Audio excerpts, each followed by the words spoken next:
Page 75, The Last Days.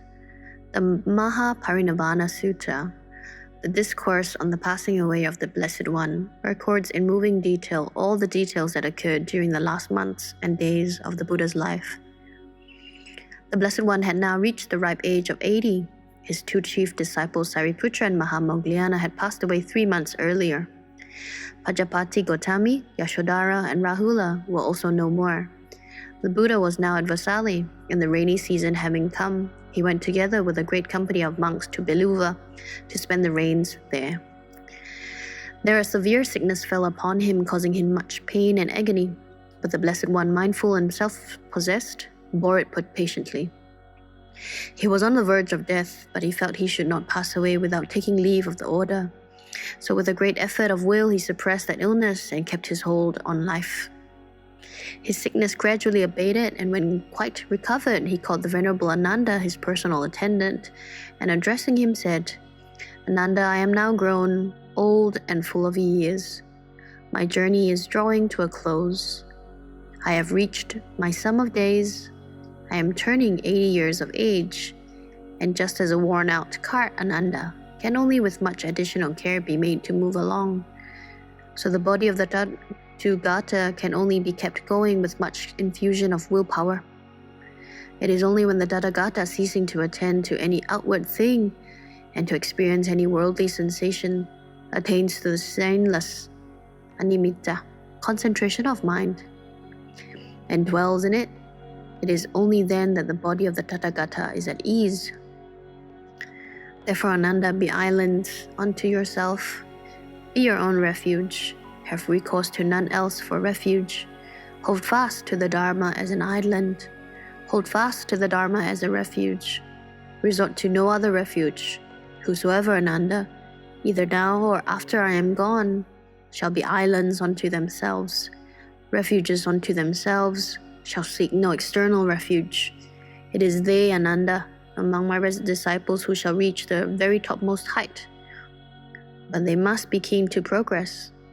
From Beluva, the Buddha journeyed to the Mahavana, and there, calling up an assembly of all the monks residing in the neighborhood of Vasali, addressed them, saying, "Disciples, the Dharma realized by me I have made known to you. Make yourselves masters of the Dharma, practice it, meditate upon it, and spread it abroad, out of pity for the world, for the good and the gain and the welfare of gods and men." The Buddha concluded his exhortation by saying, "My age is now full ripe. My life draws to its close. I leave you. I depart, relying on myself alone. Be earnest then, O disciples, wholly full of thought. Be steadfast in resolve. Keep watch over your own hearts. Who wearies not but holds fast to this truth and law shall cross the sea of life, shall make an end of grief." Worn out with sickness, with feeble limbs, the Blessed One now journeyed on with much difficulty, followed by Venerable Ananda and a great company of monks. Even in this last, long, wearisome journey of his, the Buddha never failed in his attention to others.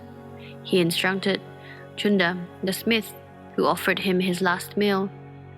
Then on the way he stopped for Pukasa, a disciple of Alara Kalama, replied to all his questions, and so instructed him that Pukasa offered himself as a follower of the Buddha, the Dharma, and the Sangha.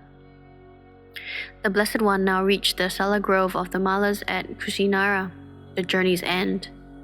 Knowing that here would be his last resting place, he told the Venerable Ananda, "I am weary, Ananda, and would lie down.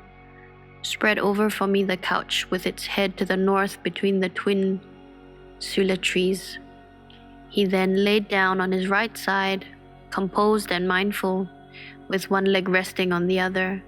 Speaking now to the Venerable Ananda, the Blessed One said, "They who fulfill the greater and lesser duties, they who are correct in life, walking according to the precepts, it is they who rightly honor, reverence, and venerate the Tathagata, the Perfect One, with the worthiest homage. Therefore, Ananda, be steady in the fulfillment of the greater and lesser duties, and to be correct in life. walking according to the precepts. Thus, Ananda, should you train yourselves.